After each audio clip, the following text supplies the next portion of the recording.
people are, they're influenced by, you know, what they just see.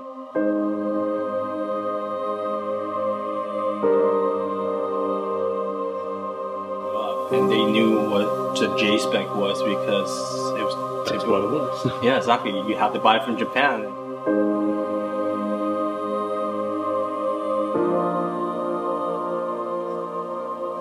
People that were even beyond my, you know, own age, that's how they grew up.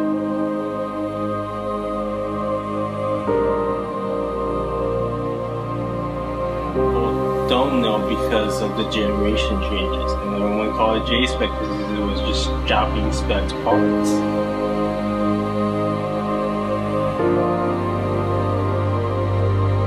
They put the word JDM next to everything, yeah. So it comes up in the search. Exactly. And then that confuses people who don't.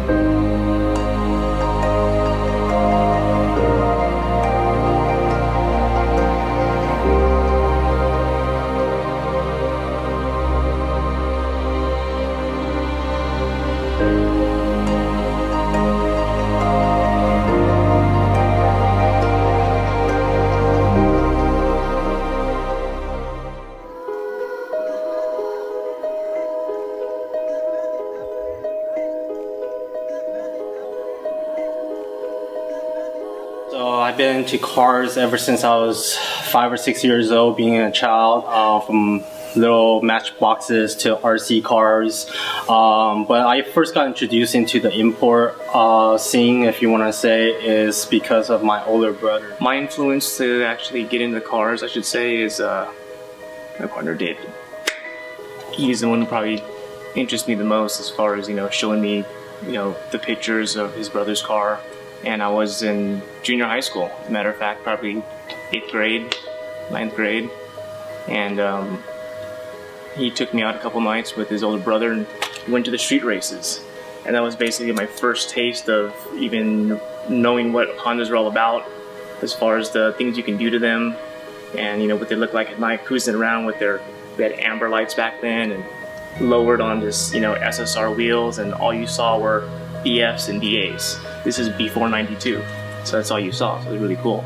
And at that time, the importer scene first came involved into the Hondas as a big interest in a lot of the younger generations of kids in the high school. And my older brother actually introduced me to it because he had a first Honda back in the days, and I just kind of fell in love and found out that you could do things or modifications to these type of Hondas, not just putting in some pinstripe or some stereo systems, but you can make them go fast. My first car was an '88 CRX SI, and the first modification I ever did was a Canon cone filter with a little aluminum elbow, which I got from David. And it was like, he was my source for everything, and pretty much that marked the beginning of a passion that's grown and what we love today, and that's what we do. It's our life. My first car was actually 1991 Integra, Acura Integra, and I actually bought that car with a few modifications on it, but that was one of my first cars that I took around some of the local streets to have some drag racing, if you want to say, back in the early 90s. I had a little fender bender in it, and I decided to piece it out and move on to my next, venture. My right-hand drive 96 spec Integra Type-R, which is authentic from Japan, was sourced through one of our overseas, connections that we have. And I had a Delso previously, which had gotten stolen. And the reason why I actually picked up the right-hand drive was because I saw a benefit to market for the business, and that nobody had one at that time, let alone a Type-R. So when the car came over in various stages, let's just say. We did a few modifications, some camshafts, headers, bolt-on stuff, very rare, unique items. Fields header, Fields exhaust, like Tota cams and flywheel. Kept it looking relatively stock on the outside, just a nice clean look that we're known to have. All our cars are known to just accentuate Honda's nice natural lines of the car. no flamboyant body kits and wings, and that's kind of like what our style's always been ever since, you know, high school days. That vehicle got sold in 2003, and it was basically a marketing tool for our company. My daily driver, my track car. I love that car, and I miss that car till today. But it was an awesome car. It definitely was.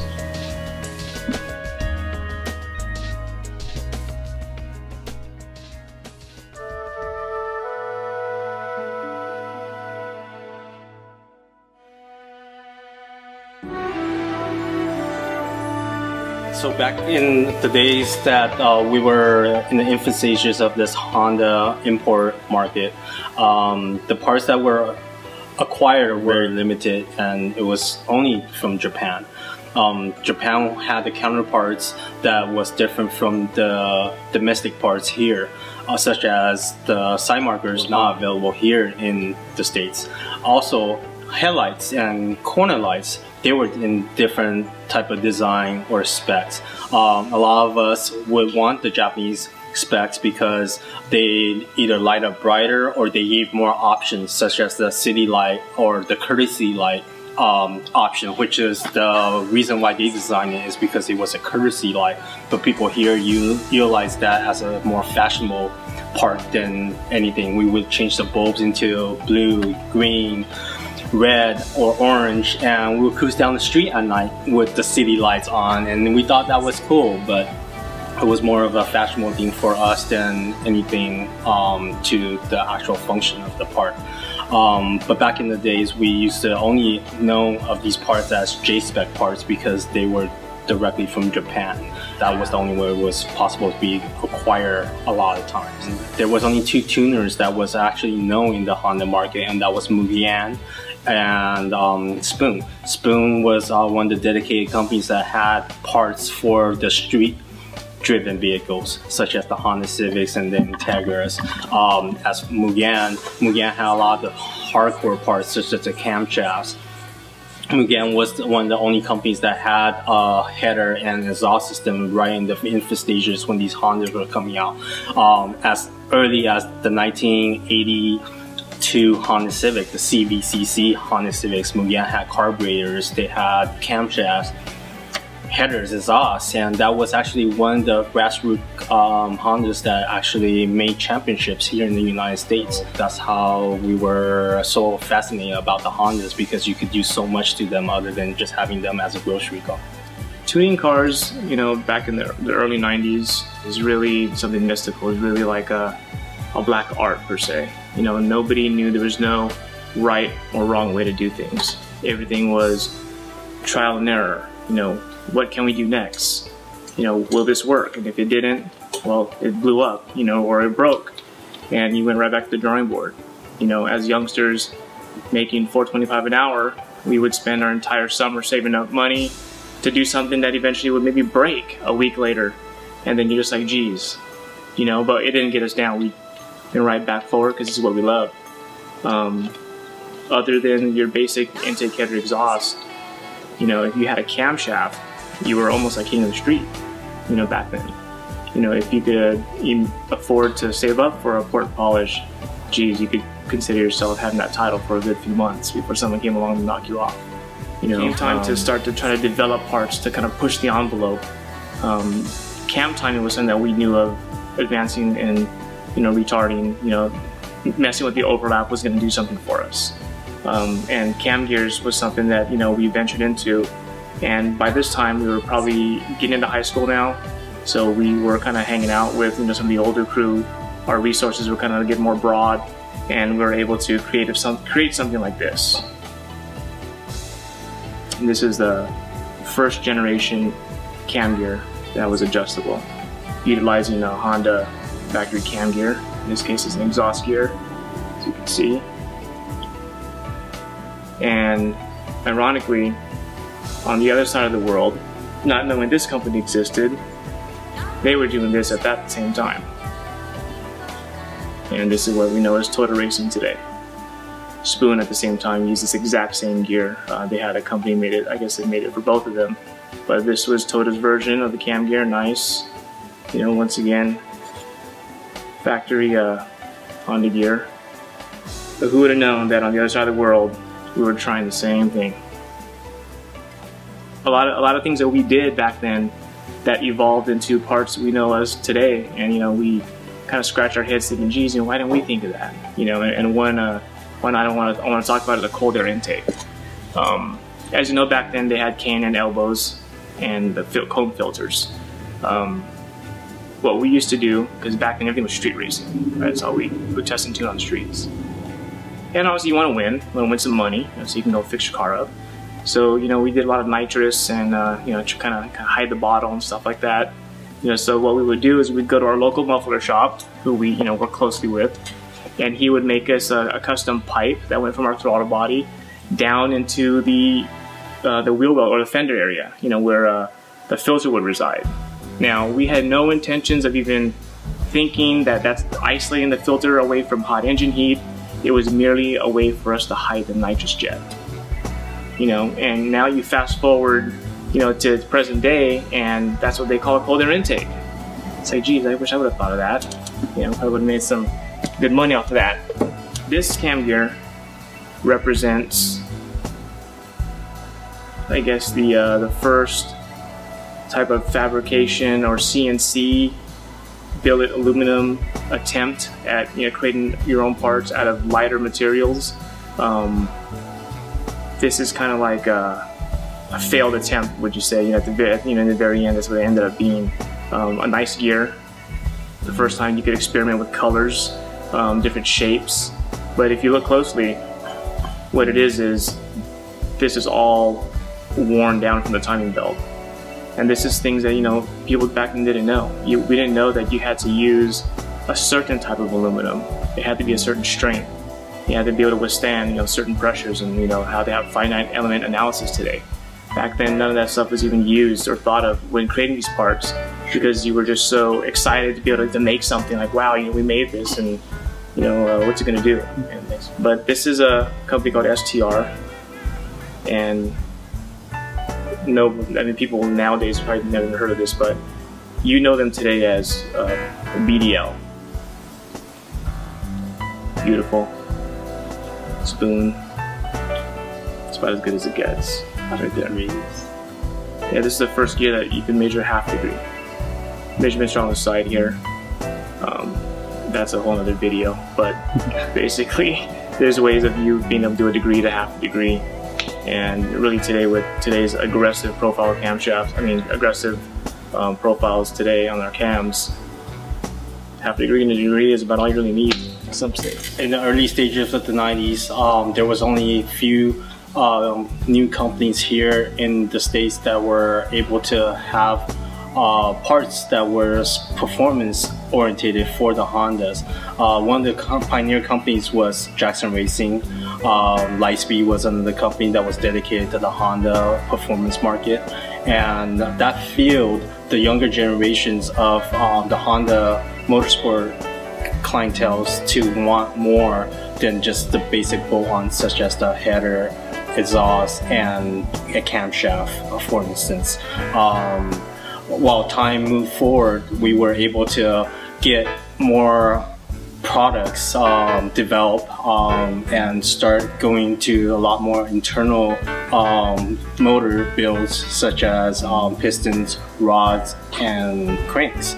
And that fueled us to actually want a motor that was a lot more powerful and bigger, and you know, utilized for more horsepower for drag racing. The mid-90s, the Elvis VTEC was an invention of the Americans. Americans needed more feel for the horsepower in these tiny Honda engines, and you know, displacement was a big thing. And a person named Steve actually found out that this might work, and he tried it, and he's told a very few selected people, and these people actually perfected it by utilizing this combination of LS non-VTEC block, given that it has the most displacement for the combination, along with the VTEC cylinder head that's going to give the maximum flow rate in the design of Honda's cylinder heads, and gave it the best of both worlds of good torque and lots of high-end power. Ami figured out while he was working at Skunk, basically. Ami figured out that that could be something that works, and he started it, he tried it, and he leaked it out to one person, and that person capitalized on it was this guy named Peter Yam. And he basically capitalized and started building a lot of street cars, street guys having Alice VTECs, and that's pretty much what started. So Peter got the idea from Omni? Yeah. Peter was trying to say he just tried it. Yeah, but that wasn't it. Omni told Peter how to do it, and this will work.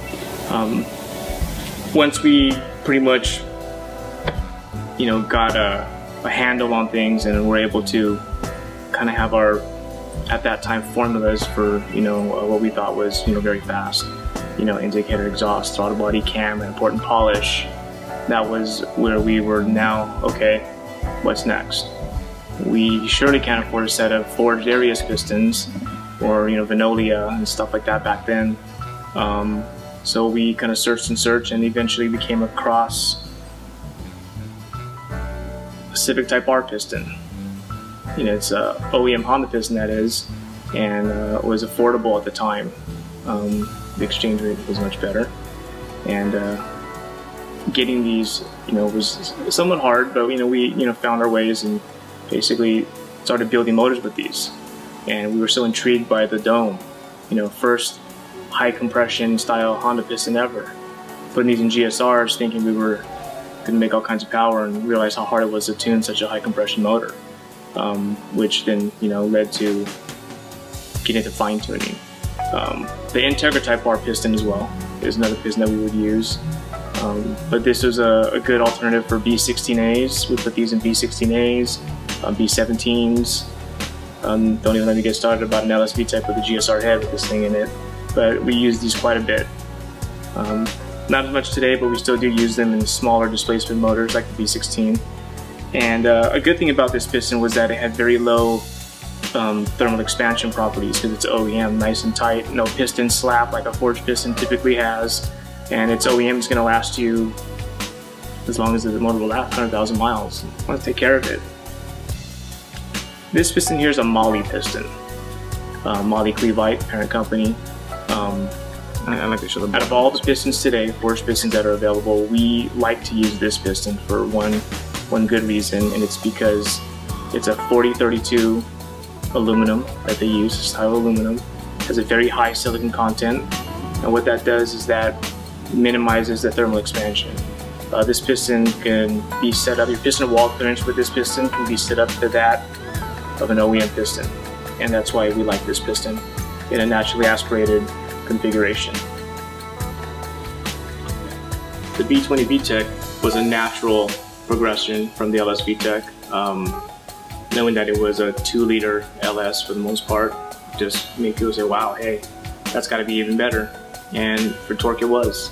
The B20 VTEC realm opened up, you know, the doors for people to want to have a genuine interest in engine building, and to kind of open up and get in there and see, you know, how are these things working. Primarily because you couldn't run a cam any bigger than a Type-R cam if you ran a stock B20 bottom end, because the valve release was so small, you tap the piston. So that forced you to take the head off, back off, and then it forced you to go ahead and find a piston solution, or to get those B20 pistons fly cut and, you know, deep in the valve pockets. And at that time, you know, pistons were starting to become more affordable as far as forged pistons. So that is where companies started to come into the market to create these pistons with valve pockets deep enough to run a VTEC head, camshafts big enough to address the larger displacement now, and then it just fueled the industry of people wanting more power. This was a crossover point to where people wanted more power from my Honda, all motor, more power from my Honda, higher compression. Let's just go fast. Stroker motors, you know, bigger cranks, experimentation, all red bearings. Let's just go loose all the way and see what happens. You know, that's where experimentation took off. And for engine building, that's where some of the people who wanted to get more serious took a they stepped on the brakes a little, took a step back, and says, okay, everyone around here is doing it, but everyone's also blowing up. Why? And we were one of the few that took a step back. And as we took a step back, you know, we went back to our roots and thought, how does Honda do it? What makes these Hondas last so long? Let's incorporate that engineering into these motors. And it was pretty much, it's not rocket science, you know, and it came down to it needs to be done right. I think at that time people were just so gung-ho about going fast, knowing that a motor that's looser will generate a little bit more power. They didn't think of the repercussions for a daily driver. Everybody just wanted to go down the drag strip and get that fast time slip, and they weren't concerned with the motor living. It was just, let's get a fast time and rebuild it. And we were a little different. We want our motors to live. And that's what we stand by today.